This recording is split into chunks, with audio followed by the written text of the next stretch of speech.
Hi everyone, it's Erin from the Provincial Farmhouse. Today I'm going to show you how to make an elegant Christmas ornament. To begin, I'm going to be using my rapid casting resin by Paint Couture in a variety of my Redesign molds, measuring out equal parts 1 and 2 and stirring it together for about 30 seconds. And today I'm specifically going to be using the Lucian mold and the Ornate Legacy mold for my project today. While they're curing, I'm going to be using Redesign's new Season's Greetings from the Past transfer. This is the new A4 design, and as you can see, it is filled with beautiful Christmas-themed transfers, the perfect size for using with ornaments. So as you can see here, my castings are ready, so I'm going to take them out. I'm actually going to be putting that smaller oval frame in the center of the Ornate Legacy frame there. So I'm just working out which transfer would best suit that particular mold. So I've settled on Santa, so I'm going to cut him out. I'm then going to set that to the side, and I'm going to start adding some packing tape to the back of the larger Ornate Legacy frame there. I want to fill this with resin, and by adding this packing tape, I'm going to be able to contain the resin to that center part. I'm adding 2 pieces, just making sure I've got that put down nice and firm. I don't have any gaps, so I'm going to do 2 of them, and I'm also going to press down and make sure that the center where the tape meets is nice and flush, so we don't have any gaps. I then mixed up my resin, and I think it took about maybe 10 ml to fill the center. I'm just going to slowly pour that over the top of the packing tape, and then I'm going to gently put the little oval frame from the Lucian mold into the center while it's still wet. After about 10 minutes, this is how it looks, and I'm going to flip it over and carefully remove that packing tape. I then took out Paint Couture's Pitch Black Chalk Paint. I'm going to be applying this around the outside edge of my frame molds there. I want to put a metallic over the top, and I like to use a dark color like black underneath first so that I can dab the metallic on, and it tends to give more of an old world, elegant, vintage look in my opinion. So that's what I'm doing here. And then I'm also going to be adding it around the outside edge of that small Lucian mold that we added to the center. So I'm just going to be doing 1 coat. The chalk paint sticks really well to the resin. And then when that's dry, I took out Paint Couture's Evergreen Chalk Paint. This is a nice deep Christmas green. I'm going to be going over the top of the center section. Now I did end up doing 2 coats of this to make sure that I had the coverage that I wanted. I'm not too worried about going over the top of the black sections. These are both darker colors.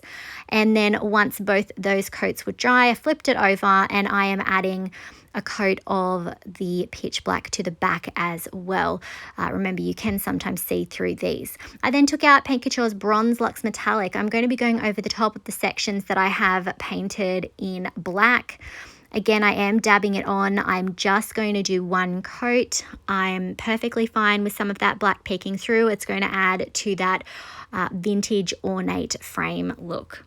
If bronze wasn't to your taste or it didn't suit your Christmas tree, obviously you could come in with whatever kind of metallic you want in these sections. I then moved on to adding the bronze to that center frame mold as well. When that was dry, I flipped it over, and I'm adding a coat of that Bronze Luxe Metallic there too. I'll probably go back actually and maybe add a little bit of velvet fabric to the back to tidy it up later. When that was dry, I flipped it over again, and I'm going to clean up any of the paint that I've got in the center, and then I'm going to dry it off with a paper towel so it's ready for my transfer.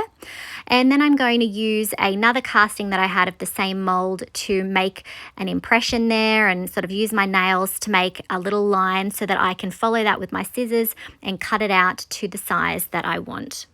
Next, I peeled the backing off, and I'm going to press that in the center, and I'm using the transfer stick to rub that down. I'm then going to pick up a little bit of the plastic down the other end, and I'm going to start lifting that up as I'm rubbing and as that transfer is releasing. So take your time with this step, make sure that you have all of that down, and then you will carefully remove that carrier sheet. I then went in and used a bit more bronze to tidy up any of the areas where you could see a little bit of that transfer peeking around the edges. To seal my transfer, I'm using Paint Couture's Extreme Guard in Satin. I'm going to go over the top of that, and then I'm also going to seal the sections that we painted with that dark green. When the clear coat was dry, I took out Pentart's Velvet Powder. This is a green tone, and I am going to go in with another coat, a generous coat of that Extreme Guard in Satin, and I'm then going to start adding that velvet powder into my wet medium. So you definitely need something that is still wet to add this product to so that it will stick. I ended up using my fingers to spread it around a little bit. I didn't really need it to be super thick.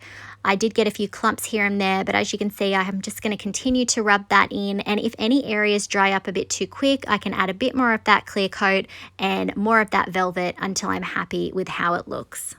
Obviously, this is an optional step. You could just leave it painted green instead.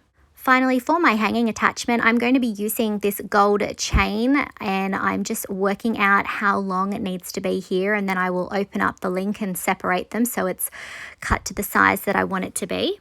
And then I'm going to add 2 dabs of Gorilla Super Glue gel to the back of my ornament, and then I'm going to gently lay that chain in that wet super glue there, and then I'm going to add more super glue over the top of it.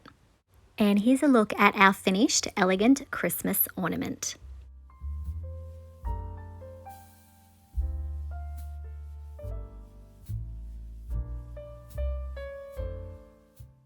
I really hope that you enjoyed this quick little tutorial.